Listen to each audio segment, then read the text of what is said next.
Então, gostaria de chamar a primeira prelecionista, que seria a doutora Marina de Arruda Camargo Danes. Ela é minha colega de formação, engenheira agrônoma, pela Escola Superior de Agricultura Luiz de Queiroz, USP Piracicaba.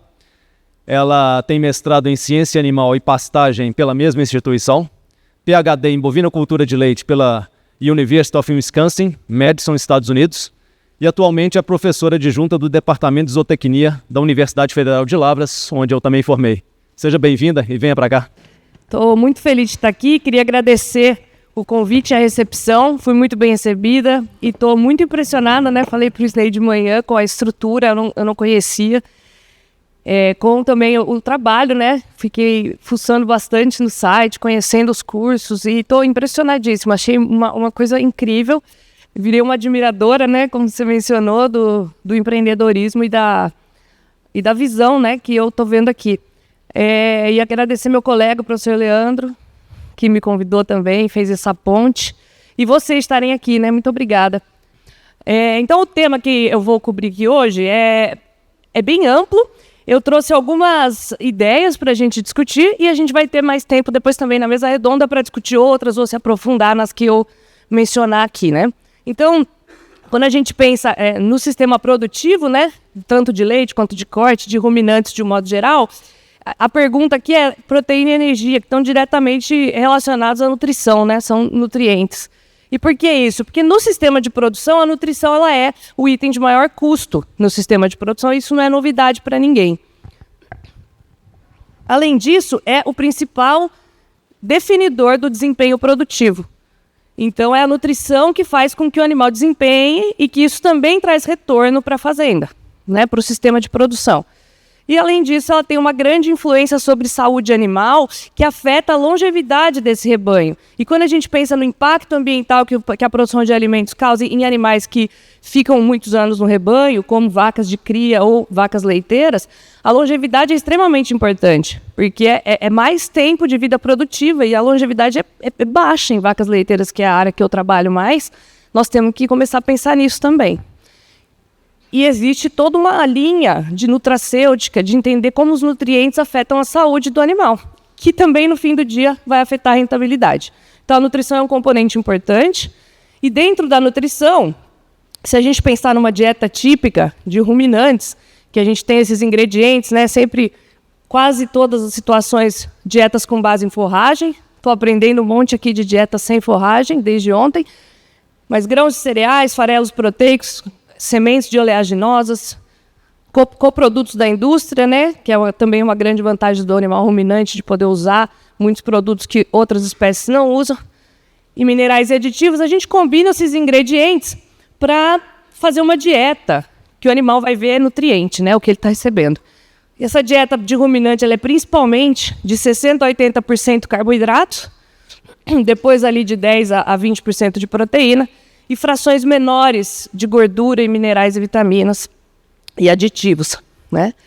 E aí, quando a gente vai formular essa dieta, lembra que a gente está lá pensando naquela pergunta, né?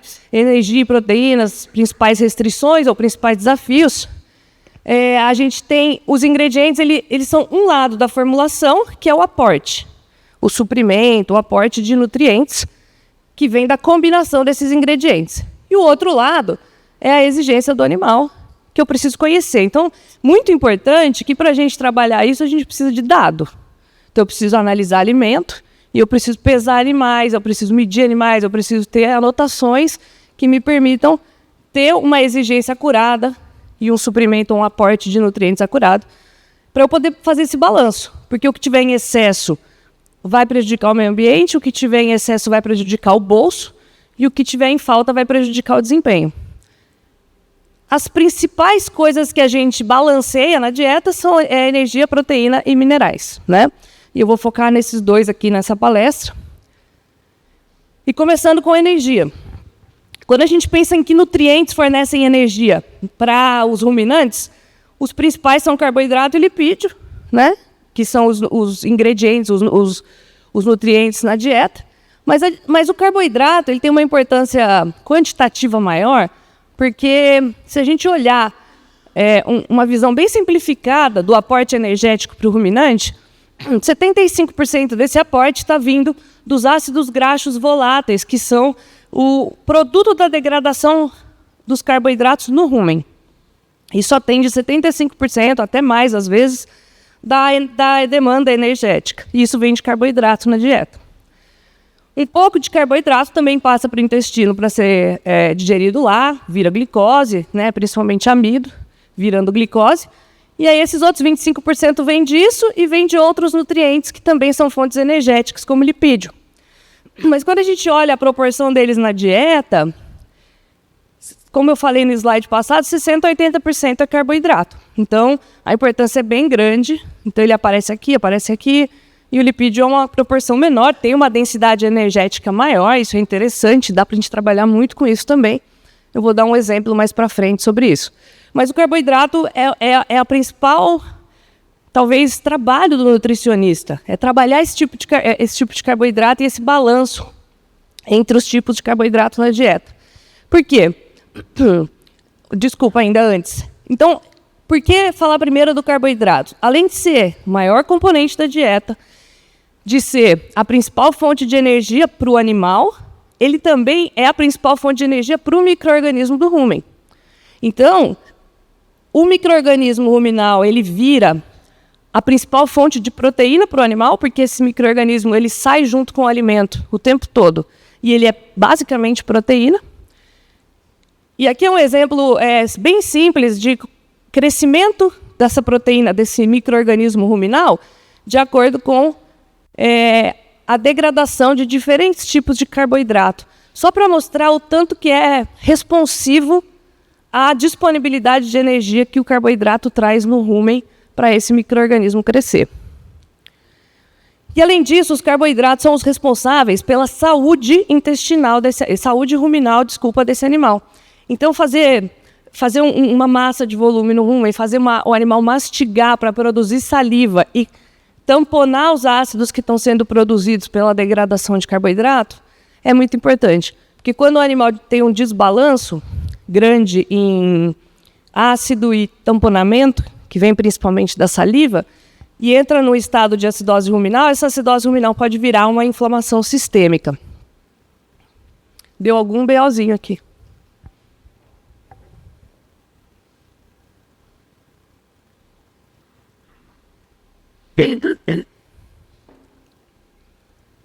Então, pensando todas essas funções do carboidrato, ser a principal fonte de energia para o animal e para o micro-organismo crescer, e também promover saúde por meio de mastigação, tentar evitar que esse animal entre num estado de inflamação crônica que reduza a longevidade. A gente começa a pensar em características do carboidrato que eu vou ter que colocar nessa dieta. Para atender esse tipo de função, o que me interessa é o quanto esse carboidrato é digestível, tanto no rumen quanto no trato total, porque a capacidade dele gerar energia é decorrente da digestibilidade do carboidrato. E a característica do carboidrato que promove a saúde ruminal é a efetividade física, é o animal mastigar, para que ele produza saliva, ele ruminar. Então, isso depende do tamanho de partícula, ou o que a gente chama de efetividade física, que é a capacidade daquele ingrediente em promover mastigação. Vamos andar mais um passo e pensar assim, bom, mas beleza, eu vou levar para a análise do alimento. Né? Que são essas... Onde que eu olho para ver que carboidrato que vai trazer isso? De um modo geral, essa parte mais energética vai vir dos carboidratos que a gente chama de carboidratos não fibrosos, que são os carboidratos que estão no conteúdo celular das plantas, não é parede celular. E a fibra, ou fibra em detergente neutro, FDN, que a gente tem todas isso aqui na análise do alimento. Ele vai representar um pouco mais o lado de saúde do animal, mas não é só isso, né? Então, se a gente for andando de carboidrato não fibroso para fibra, a disponibilidade de energia vai diminuindo, fibra é menos digestível do que carboidrato não fibroso, e fibra é mais efetiva em fazer mastigar do que o carboidrato não fibroso. Então, a efetividade vai aumentando, a digestibilidade vai diminuindo conforme eu ando de CNF para FDN.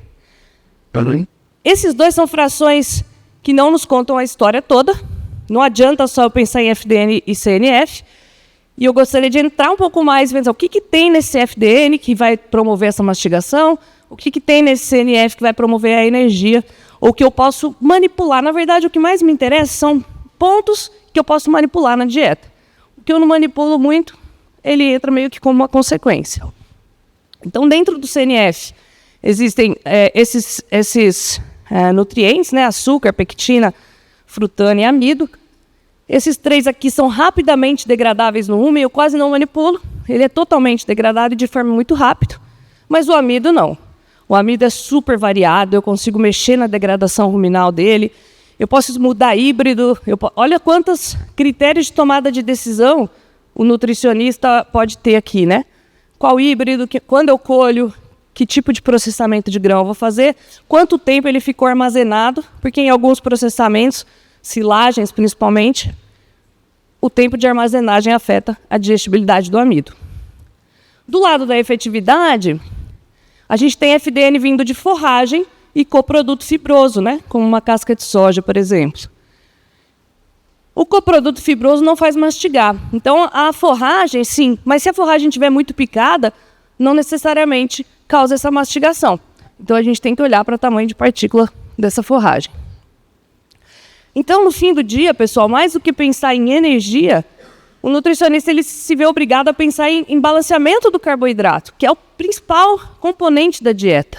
60% a 80% da dieta está nessa decisão aqui, né? Para onde que eu quero beneficiar o lado energético do carboidrato, com amido principalmente, que tem maior degradação ruminal, e isso vai promover maior síntese de proteína microbiana, só que não mastiga. Não faz tanto o animal mastigar, menos que você comece a trabalhar com ferramentas de grão inteiro, talvez a gente vai escutar aqui. Isso como tem uma degradação rápida no rumen, a produção de ácido é mais rápida, tem maior chance de acumular no rumen, isso pode abaixar o pH ruminal. De um modo geral, né, os concentrados têm um custo maior. E a decisão principal aqui é quanto de amido você vai pôr na dieta, qual é o processamento, o tipo de processamento que você vai usar para que esse amido seja disponibilizado para o animal. Do outro lado, eu tenho que pensar em fibra longa na dieta. Só que ela faz mastigar, é legal, só que ela tem baixa degradação ruminal. Então, ela oferece menos energia para o micro-organismo crescer e degradar mais carboidrato também. Então, ela produz menos proteína microbiana, só que ela tem mastigação, salivação, tamponamento ruminal e dá mais saúde, por isso que está desse lado aqui. Por causa dessa salivação, o pH ruminal fica mais alto, o animal tem menos chance de entrar numa inflamação crônica. E tem um custo menor, de um modo geral, principalmente se o volumoso for produzido na propriedade e o concentrado for comprado fora. E a decisão aqui é tamanho de partícula. E, de um modo geral, a gente vai combinar essas duas coisas, né? Quanto mais amido degradado eu tenho, degradando no rumen eu tenho, maior mastigação eu preciso. A digestibilidade da fibra afeta um pouco, mas nem tanto essa mastigação. Então, aqui são decisões do mais simples, que é a proporção concentrado-forragem na dieta, que é um balanceamento bem simples que a gente faz. E aí, conforme eu começo a ter mais informação, eu consigo ir afinando isso, que é muito importante para a gente chegar nessa nutrição de precisão que é capaz de nos dar um sistema mais eficiente, com menos desperdício de recurso e menos impacto ambiental por unidade de alimento produzida. Então, em vez de concentrado e forragem, eu posso chegar em CNF, que é carboidrato não fibroso, e o FDN de forragem. Se eu tiver o teor de amido, é mais importante ainda, porque é o CNF mais variável no quanto ele vai dar de energia e vai abaixar o pH de rumen. Ou eu posso também, hoje, os laboratórios me dão até taxa de degradação desse amido. Então, eu consigo estimar amido degradado no rumen, e eu tenho a fibra longa na dieta, que não tem laboratório. Aí é na fazenda mesmo, usando o conjunto de peneiras, batendo peneira no volumoso, vendo aonde ele fica ali na peneira. E eu coloquei isso aqui para mostrar a importância de informação de novo, né? Porque eu acho que às vezes a gente se prende muito em tecnologia, em modelo de dieta, em adotar um monte de coisa e não está fazendo o necessário, que é coletar o dado para imputar. Não adianta nada a gente ter um super modelo se a gente não colocar dado de qualidade no modelo. Então, a caracterização, tanto química quanto física dos ingredientes, é essencial para que esse balanço seja feito da forma adequada. E, além disso, eles interagem entre si. A gente tem que ter esse conhecimento, tem que ter essa noção que, por exemplo, quando você aumentar o teor de amido da dieta, diminui a digestibilidade de fibra. Por que isso? Porque o amido deixa o pH do rumen um pouco mais baixo e a bactéria que digere fibra não gosta do pH mais baixo. Ela vai perdendo eficiência. Da mesma forma, o teor de fibra afeta a degradação do amido. Quando o rumen tem bastante fibra, ele faz um colchão fibroso, que a gente chama de mete ruminal, que segura partículas finas e permite que ela fique mais tempo no rumen. Ela poderia sair por passagem, porque ela é fininha, ela é densa, ela desce. Se eu tenho um colchão fibroso bem estruturado, ele segura essas partículas lá e dá mais chance delas serem degradadas. O teor de amido, ele regula o consumo por uma teoria que chama oxidação hepática, que é basicamente muita energia rápido chegando no fígado e o fígado mandando um recado para o cérebro segurar a onda. Aguenta aí um pouco. Está chegando muito, eu não consigo usar, eu estou oxidando essa energia. Está virando calor e eu preciso que ela vire glicose. Mas o teor de fibra também regula consumo, por enchimento. Então é uma decisão. Não é um trabalho fácil balancear carboidrato na dieta. Eu sou uma pessoa da proteína, né? Toda a minha formação e minha área de atuação hoje é proteína, mas balancear carboidrato é um desafio talvez maior até, né? E o consumo vai definir no fim do dia a energia disponível, né? O consumo e essas duas degradações aqui, desse tipo de carboidrato. Falando em proteína, agora, eu estou fazendo esse geral primeiro dos 2 ingredientes, depois a gente vai entrar um pouco em algumas perguntas mais práticas. Mas, da mesma forma, proteína não é uma entidade nutricional homogênea. A gente não ganha muito falando em proteína bruta. A proteína bruta tem baixa relação com desempenho e com consumo, salvo em situações muito extremas, né, num gráfico de relação entre essas variáveis. Por quê? Porque ela, lá na dieta, ela pode estar nessas duas formas. Uma fração desse nutriente vai ser degradado no rumen e vai ser disponibilizado o nitrogênio para os micro-organismos, e a outra parte não vai degradar no rumen, porque ela vai passar sem degradar, e vai chegar no intestino, ser digerida pelas enzimas do animal e vai virar aminoácido diretamente para o animal. Tá? Então, um lado, eu estou alimentando um micro-organismo, que como nutricionista de ruminante, é sempre a primeira coisa que a gente tem que pensar. Por quê? Eles crescendo, eles degradam o meu alimento. Todo o resto do alimento que está entrando. E essa degradação do alimento define o aporte de nutriente. Se não estiver acontecendo essa degradação de alimento, o alimento fica lá no rumen. E aí causa um enchimento e o animal para de comer.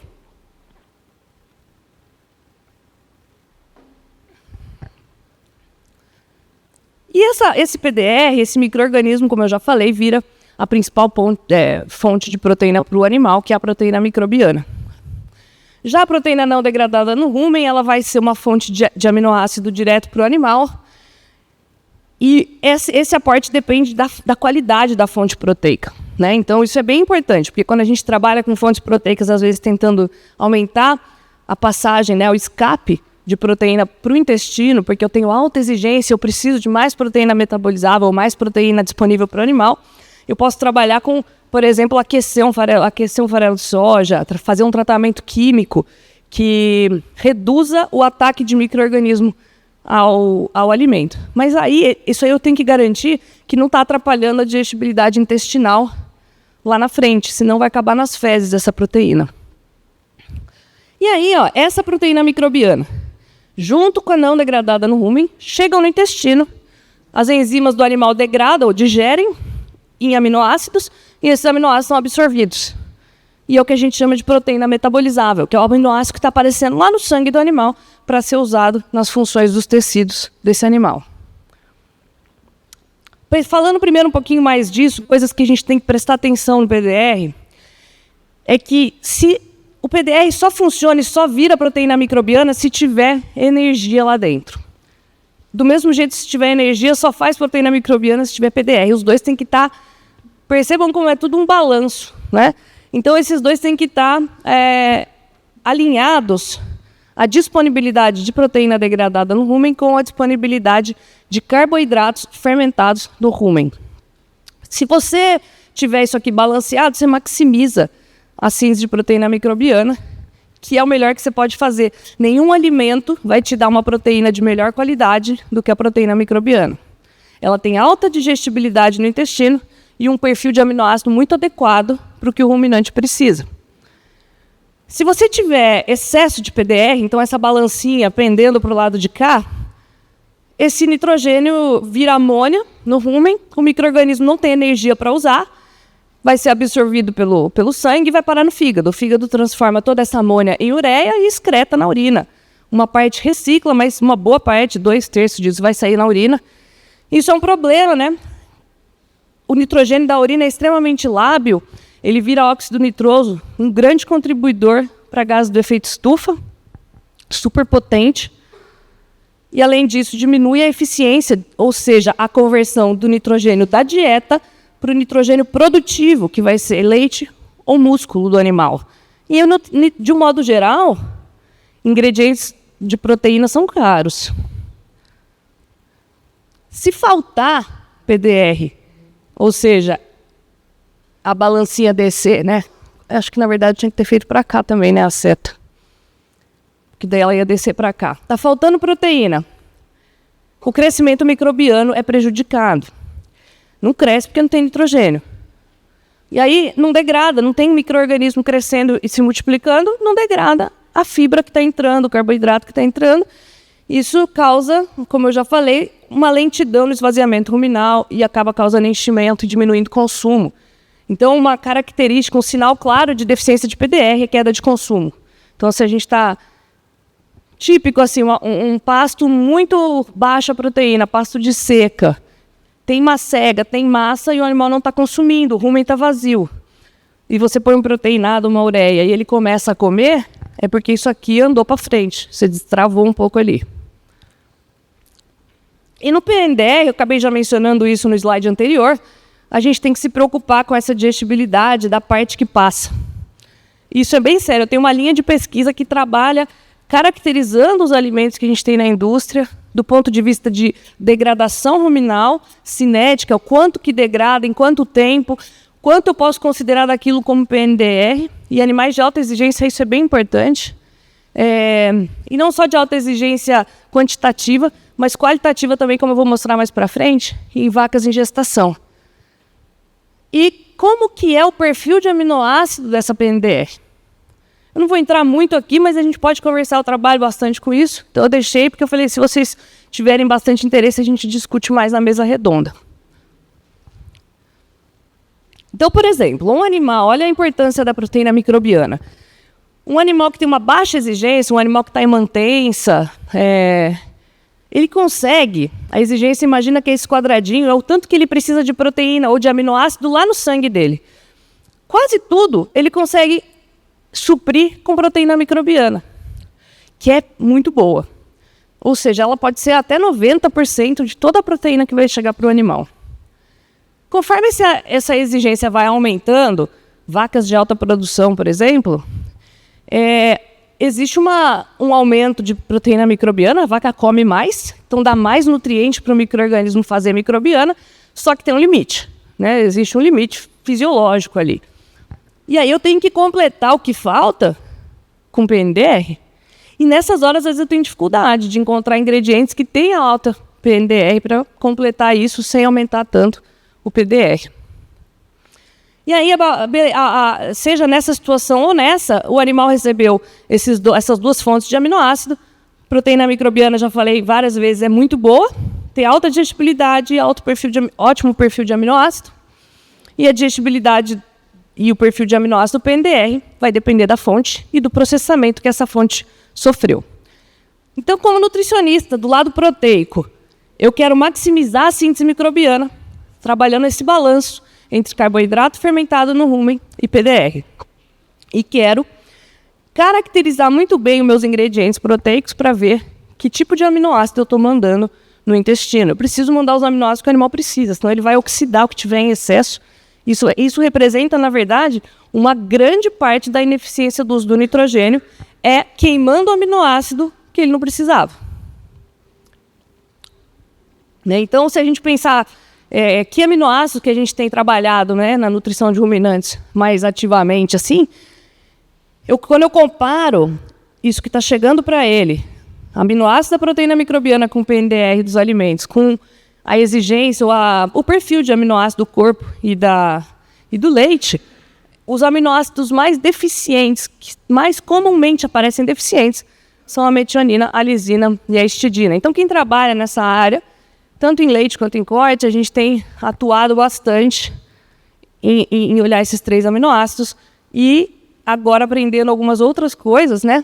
Porque os aminoácidos, eles não são só blocos de construção de proteína. Eles são moléculas bioativas que fazem um monte de coisa legal dentro do corpo e relacionada à saúde. Tem aminoácido que faz sinalização celular, tem aminoácido que é precursor de antioxidante, tem aminoácido, por exemplo, a arginina, que é precursor de óxido nitroso que aumenta a vascularização de placenta. É usado em suíno para aumentar o peso de leitegada. Estamos estudando também se funcionaria para bovinos.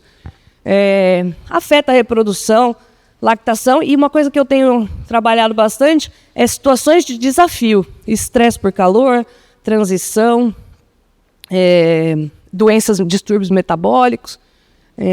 Os aminoácidos fazem muito mais do que isso. Então, agora, nessa parte mais prática, eu pensei em alguns exemplos para a gente, talvez, colocar em exemplos o que eu estava falando até agora.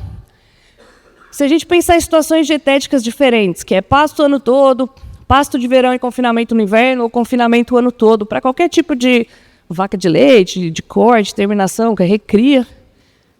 O que muda nessas situações dietéticas, principalmente? Né? A forragem. Então, pasto o ano todo vai ser um processo dinâmico, que esse pasto é vivo, ele vai mudar dia após dia. Nesse aqui, eu tenho um alimento muito diferente no verão do que eu vou ter no inverno. Aqui também, né? Mas aqui é todo um processo diferente. E o confinamento o ano todo vai trabalhar com alimento conservado, seja feno, silagem, pré-secado. Isso muda muito. E se a gente pensar que a forragem, de um jeito ou de outro, é a base da dieta, tirando dietas de terminação, eu tenho que começar por aí, né? Qual que é a composição desse recurso basal que eu vou usar na dieta e complementar com outros ingredientes? E aí eles têm uma característica muito diferente, né? O capim tropical de verão, ele tem uma energia baixa, não tem alta concentração de carboidratos, só fibra. Carboidratos de conteúdo celular são baixos. No manejo intensivo, de alta adubação nitrogenada, você tem alta proteína, 18%, de 15% a 20%, vou mostrar um dado aí, e essa proteína é principalmente degradada no rumen. E se você tiver eu esqueci de escrever aqui extensivo, mas um manejo extensivo que não aduba, você vai ter baixa proteína também, mesmo no verão. No inverno, quando isso seca, a energia vai mais para baixo ainda, porque a fibra aumenta, e essa proteína também vai reduzir bastante. Aqui no capim de temperado, eu esqueci, eu copiei e colei, é o problema de copiar e colar, e esqueci de arrumar. E a hora que eu estava olhando a palestra antes de entrar, eu vi e já tinha enviado. Mas, na verdade, o capim temperado, ele tem mais carboidrato solúvel, então a energia, eu queria só uma flechinha para baixo. Não é uma super fonte de energia, como uma silagem de milho, mas é melhor que o capim tropical, porque tem mais carboidrato solúvel. E ele tem altíssima proteína, na verdade, né? Então, lá no sul, eu já recebi coisa para formular dieta com capim de 30% de proteína e é quase tudo PDR. É um grande desafio. A silagem de milho, ela tem baixa proteína e alta energia, muito amido, 30%, 35% de amido. E a cana-de-açúcar, às vezes, é usada também como volumoso. Tem uma energia legal e baixíssima proteína, praticamente, né, nem considera. Além disso, né, das diferentes composições nos cenários, eu tenho coisas vivas aí, dinâmicas. Então, o pasto, ao longo do ano, e não é ao longo do ano, verão e inverno, é ao longo do ano, primeiro ciclo, segundo ciclo, mudou precipitação, mudou temperatura, vai mudando a composição do pasto. Não necessariamente tanto quanto a gente pensa, né? Quando o pasto, eu tenho algumas experiências de experimentos em pasto, quando o pasto é muito manejado de uma forma muito consistente, a composição química muda muito pouco. Mas entre verão e inverno, com certeza. E a silagem, ela muda a cara dos alimentos. Tem proteólise dentro do silo. Essa proteína que podia ser uma PNDR, vira nitrogênio não proteico, que a bactéria está quebrando ela no silo e ela vai virar amônia no rumen. O amido, isso não é bom. Isso é bom porque, na verdade, é isso que faz com que o amido seja mais digestível, porque ela quebra a matriz proteica que envolve o grânulo de amido no grão de milho. Então, quanto mais tempo fica ensilado, maior a digestibilidade do amido. E eu quero dar um exemplo aqui dessa vida, né, do pasto. Isso aqui é só para vocês terem uma ideia, é uma área que tem lá na Exalc, onde eu fiz o mestrado, de pasto de elefante, cultivar Cameron, altos teores de proteína, manejado de forma bem consistente, um pasto que está lá há quase 50 anos, sem nunca ter sido reformado. Isso foi meu experimento de mestrado. E a gente tinha essa pergunta, né, porque as rações eram vendidas de forma comercial, sempre falando que pasto tropical tinha baixa proteína, então era ração de 24 de proteína. E aí o animal entrava no pasto, e esse pasto está com 18, né? Então, nós fizemos um experimento que a gente testou 3 teores de proteína nesse concentrado que vai ser suplementado, né? Um só com milho mineral e 2 níveis de inclusão de farelo de soja. E aí, quando eu medi o quanto que a vaca comeu de pasto, usando um marcador, e fiz a média, né, entre o que ela comeu de pasto e o que ela comeu de ração, os teores finais de proteína da dieta foram esses aqui, ó, 15, 16, 18, e eram vacas de 20 litros. Eram vacas holandesas com Jersey. E eu não tive nenhuma resposta em leite, ou seja, em leite, nem em proteína do leite.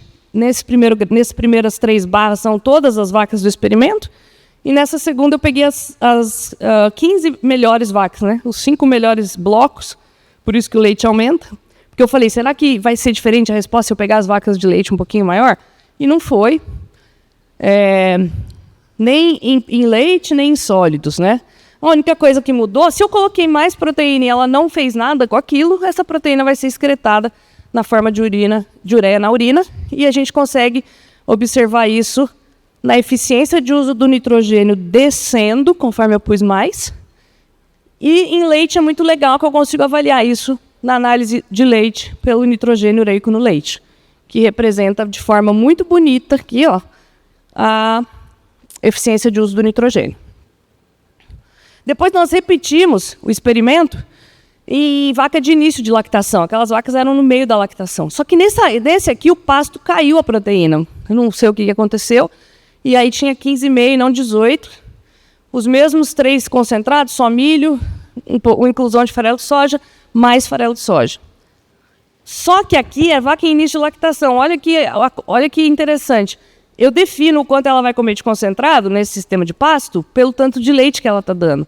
Como aqui ela está dando mais leite, a relação forragem concentrado nessa dieta diminuiu. Ela comeu mais concentrado do que no primeiro. Então aí a importância da proteína no concentrado aumentou. E aí quando a gente fez o balanço usando o consumo de pasto, caiu demais, ó, 12%, 15% e 16%, em vaca de início de lactação. Tem uma exigência muito maior do que aquele do primeiro experimento. E aí a gente observou um acréscimo linear em leite dessas vacas, mas sempre vai vir às custas de menor eficiência. Mas maior eficiência, se fizer a produção cair, também não vale a pena, tá? Quando eu pus essas dietas no modelo de formulação, é muito nítido, né, que estava faltando muita proteína no primeiro, e é só essa última aqui que estava adequada. Essa aqui também faltava. Então, assim, a vaca respondeu como o modelo estimou que ela ia responder, mas mostra que quando eu vou definir que tipo de ração eu vou suplementar nessa vaca, eu tenho que levar em conta quanto ela vai comer de ração em relação ao que ela come de pasto e qual é a característica do pasto. Então, aqui você vê o consumo de pasto, ele estava prejudicado no primeiro. Estava menos 400 gramas de balanço de PDR no rumen. Estava faltando muito PDR. O micro-organismo não conseguia digerir esse pasto para fazer o animal comer mais. Então teve esse efeito aqui positivo em consumo de pasto. E aí todos os sólidos foram beneficiados com mais proteína na dieta. Um resultado oposto ao do primeiro experimento. Então, não é receita de bolo, tá? E aqui só para... Às vezes a gente tem a cabeça que balanceamento de aminoácido é só para vaca de 50 litros, holandês, no compost ou no freestol, né? Eu fiz experimento com vaca girolando no pasto, produzindo 30 litros, balanceei com metionina protegida, né, da degradação ruminal, e a gente teve resultados positivos em leite e em sólidos. E estamos olhando um pouquinho agora em saúde também. Então a proteína não parece, nesse pasto ali, ó, ser o limitante. E aí, isso é tudo uma linha de pesquisa do professor Flávio Portela. Agora, hoje, ele trabalha mais com gado de corte, mas naquela época que eu estava no mestrado. Então, outro experimento avaliou. Então, vamos agora... Beleza, a gente já estudou proteína, vamos estudar energia para esses animais. Então, essa energia, esse aumento no aporte energético foi feito por meio do processamento de grão, porque esse processamento de grão é bem importante, principalmente o nosso milho. É um milho mais duro e menos digestível. Esse processamento, ele reduz o tamanho de partícula quando a gente faz uma moagem, uma laminação, ou na colheita do grão de milho, né, da silagem, ele é picado. Ou a gente quebra a matriz proteica, fazendo floculação, gelatinização do amido, ou no próprio processo de ensilagem, como eu já falei, pela proteólise no silo. Tudo isso aumenta a digestibilidade do amido no rumen e no trato total também. Então, um próximo experimento que foi feito lá depois foi comparar esse mesmo capim-elefante com 15 a 18 de proteína, um concentrado quase só de milho, e esse milho foi comparado entre o moído fino, o moído e o floculado. E o que eles observaram foi um aumento na produção de leite, na produção de sólidos, né? A produção de proteína do leite é um indicativo muito bom de energia ruminal, porque ela estimula a proteína microbiana, que estimula a proteína do leite. E o nitrogênio ureico no leite diminuiu bastante, o que mostra que aquele PDR que estava sendo desperdiçado, quando eu pus um milho floculado, ele foi usado. Foi usado para quê? Para fazer microbiana, que fez mais proteína do leite. Um aumento grande, de 110 gramas de proteína no leite, é bastante coisa. Ainda mais em vaca de 23 litros. Esse aumento de leite de 7%, 8%, quando a gente compara com dietas americanas, que estudaram, trabalhos americanos, desculpa, que estudam processamento de grão e o efeito na melhora no desempenho decorrente do processamento, a nossa vantagem é maior que a do americano, porque o nosso milho é pior. Então, processar o nosso milho traz mais vantagem do que do milho americano. O problema de você colocar muito milho na dieta de pasto para suprir o gap energético é a acidose, né? Imagina uma vaca que produz isso, uma vaca de pasto, né? 6 a 8 mil quilos. Ela come, às vezes, no pico de lactação, 9 a 13 quilos de concentrado. E isso é dividido, às vezes, em 2 ordenhas ou 3 que a gente alimenta quando a vaca vai para a ordenha. Isso daí é uma chance de acidose muito grande, maior do que vaca com confinamento, porque ela come de uma vez, é uma bomba de amido de uma vez. Então, existe essa acidose ruminal é muito ruim para leite, porque isso cai a gordura do leite, depois a gente pode discutir sobre isso, mas é um efeito, é um sinal clássico de que está tendo acidose ruminal, é cair a gordura do leite. Então, esse mesmo trabalho que eu mostrei agora do milho fez também um estudo de fonte de uso de óleo de palma. Vamos aumentar, então, a energia com lipídio? Por que o lipídio, né? Porque eu ponho pouquinho e ele aumenta bastante a energia da dieta, porque é muito concentrado energeticamente.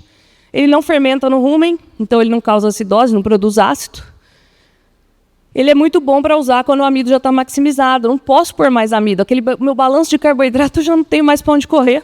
Aí eu consigo suplementar com gordura. Mas eu tenho que tomar cuidado com o perfil dessa gordura, tá? Porque alguns ácidos graxos deprimem digestão de fibra e também podem causar depressão de gordura no leite por um efeito enzimático, um efeito de sinalização celular. Tá? Principalmente ácido graxo, por exemplo, do milho, que é o linolênico. linoleico, desculpa, 18,2. E aí esse trabalho trabalhou com óleo de palma, que é um óleo que tem pouco linoleico, né? Ele tem mais óleo ácido palmítico, que é o ácido do óleo mais presente no óleo de palma. E aí o que eles observaram foi um acréscimo na gordura, na proteína na produção de leite muito maior ainda do que o efeito do milho floculado. O que eu acho que deixa muito evidente, e aumentou todos os sólidos, deixa muito evidente a limitação energética de pasto tropical bem manejado.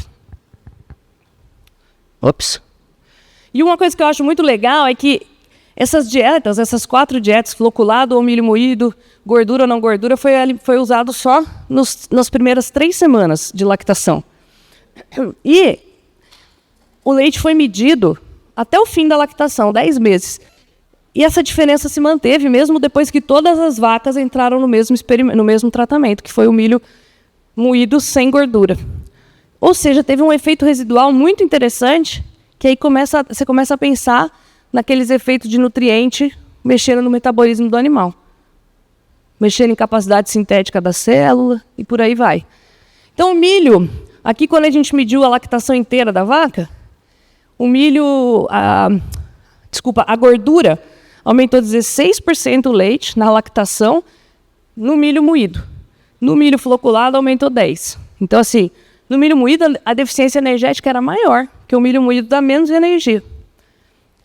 Se a gente olhar para o efeito da floculação, quando não tinha gordura, a floculação aumentou 8% em relação ao milho moído. Com a gordura, aumentou só 2%, porque aí já tinha uma energia boa ali. E na média, quando a gente compara o último tratamento, que é a linha azul, que ficou a pior, com a verde, que ficou a melhor, teve um aumento de 18%, que mostra que o efeito da floculação e do acréscimo de gordura foi completamente independente e aditivo. Isso é muito legal. A vantagem dos dois se somou. Um pouco de dado de pasto, né? Não é tanto a minha área, mas eu acompanhei esses trabalhos também, porque aconteceu lá na Exalc, trabalhando com o nível de suplementação e avaliando efeito de substituição, mas o que eu trouxe aqui é mais comparando o suplemento proteico com o energético nesse tipo de pasto. De novo, isso é um pasto de alta qualidade. Nos 2 experimentos, o pasto tem mais que 12%, 13% de proteína. Então, primeiro, eles testaram níveis de suplementação para ver assim, qual que ia ser o efeito na substituição, no consumo de pasto, no aumento da taxa de lotação. E aqui era um concentrado energético proteico ali de 22 de proteína. E o segundo experimento sequencial foi na mesma área. O pasto também tinha lá seus 13, e eles pegaram o nível que eles acharam que foi o melhor aqui e falaram, então vamos ver se muda se eu puser energético ou proteico, né? O proteico energético. Então tinha um concentrado só energético, que tinha basicamente polpa, um pouco de farelo de glúten, com 11 de proteína, e os outros tinham 20, que era o proteico energético, mas com diferentes fontes proteicas, ureia, caroço de algodão, e aqui eles trocaram a polpa por sorgo. No primeiro experimento, o que eles viram é que a suplementação aumentou demais o ganho, de 580 para 970 gramas por dia desses animais, e aumentou a taxa de lotação, porque o animal tem um efeito de substituição, ele deixa de comer um pouco do pasto e aumenta muito o ganho por área.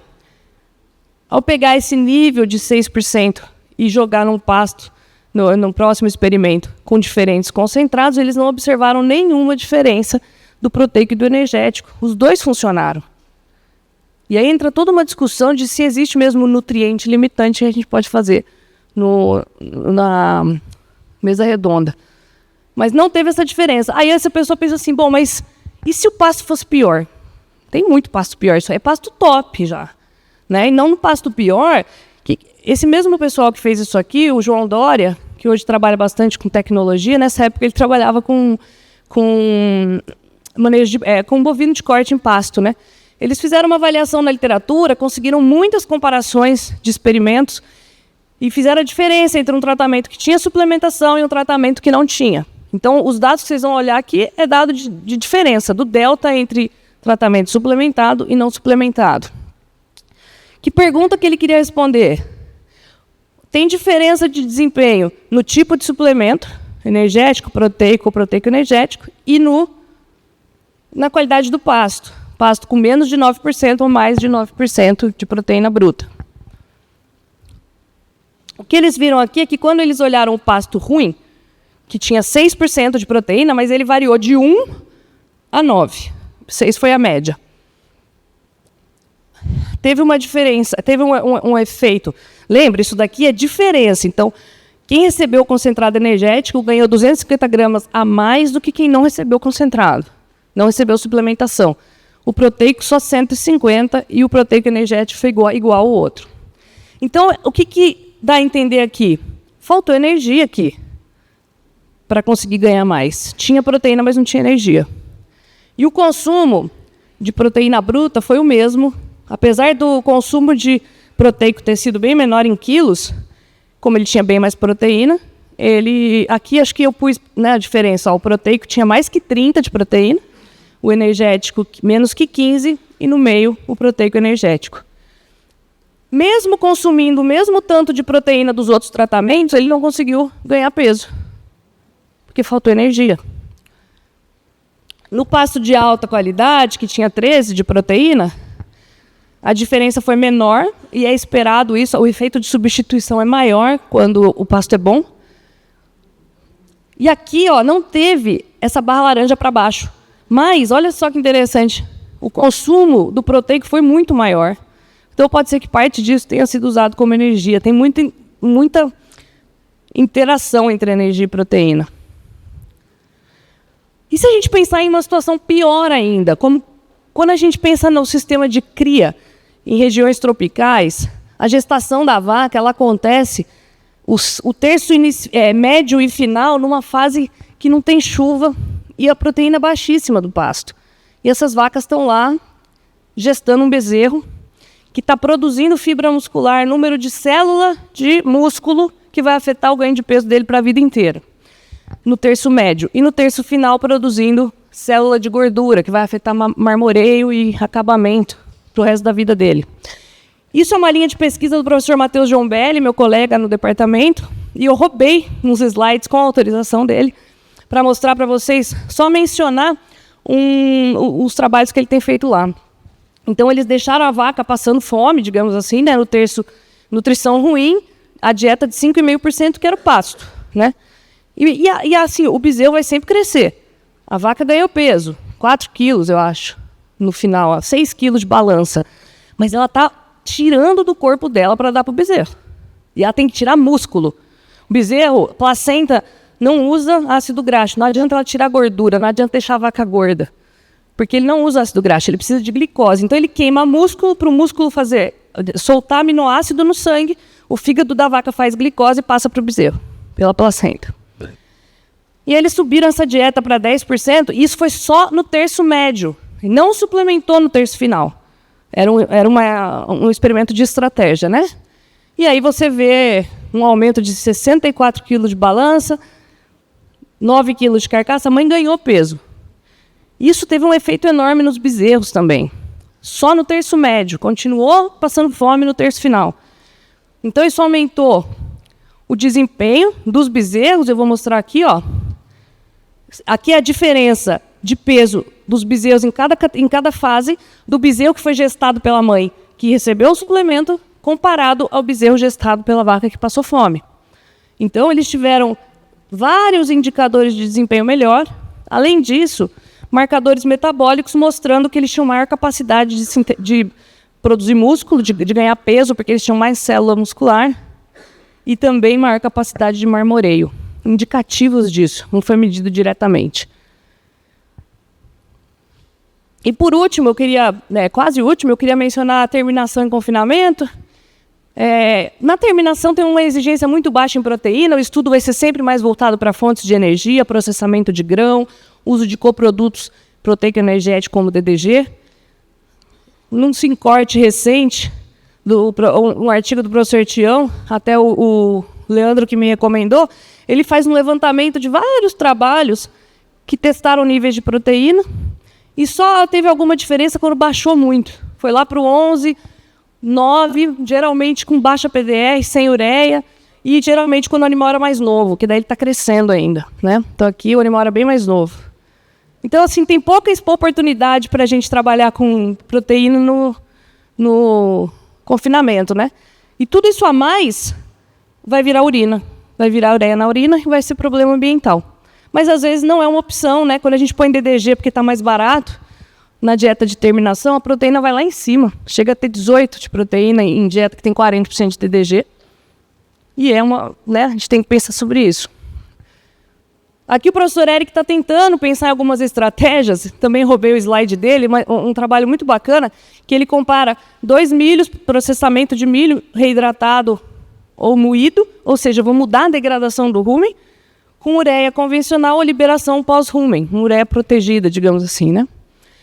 Para ver, será que se eu sincronizar melhor, deixar essa ureia ela vai ser liberada no pós-rumen, ela vai reciclar e vai voltar para o rumen em outros momentos, vai perder aquele pico de liberação de amônia que a ureia faz.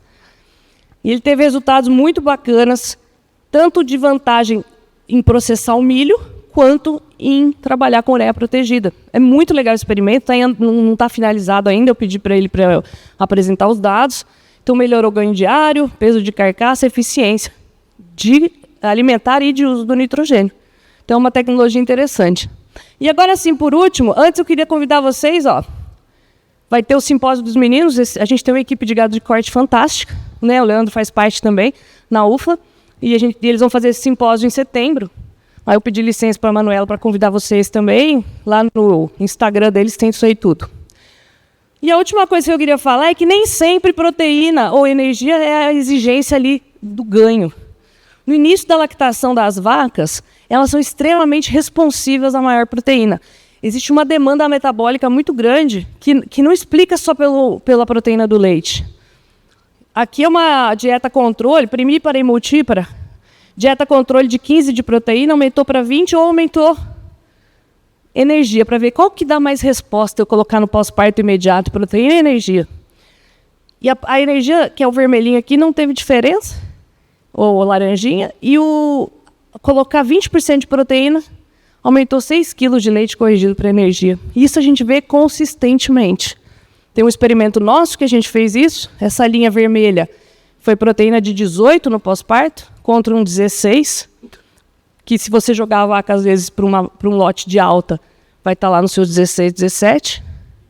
E esse aqui que jogou a proteína para 20%, só que usou só farelo de soja, basicamente, e usou um blend de proteína que dava um perfil de aminoácido melhor. E nós vamos fazer um trabalho agora com a Gleice, minha aluna que está aqui, fazendo esse teste em vaca de mês de lactação, usando aminoácidos também. Mas olha o tanto que a vaca responde. É impressionante. Então, proteína no pós-parto em vaca é alta mesmo, e o que nos limita a usar isso é ter o lote pós-parto na fazenda. Então, com isso eu encerro aqui. O que eu queria só levar para vocês, né, para levar para casa, é que esses desafios dependem do cenário energético e da exigência do animal.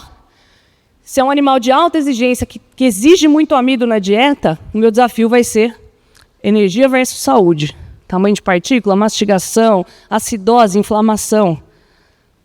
Se eu tenho exigência de alta proteína, como uma vaca em lactação produzindo muito leite, como que eu consigo os aminoácidos que ela precisa?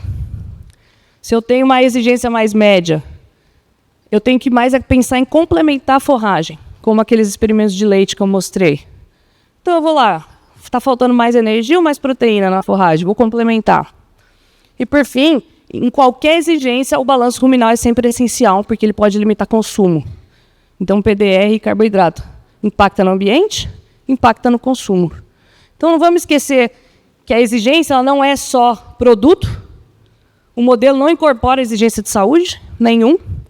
Vamos esquecer também que o nutriente não faz só produto, ele faz sinalização celular, ele regula metabolismo. E só dá para pensar tudo isso se eu tiver dado do alimento e dado do animal. Quem formula dieta para vaca leiteira, eu gostaria de pedir, se vocês quiserem escanear esse código de barra e salvar o link, não é algo que você responde rápido.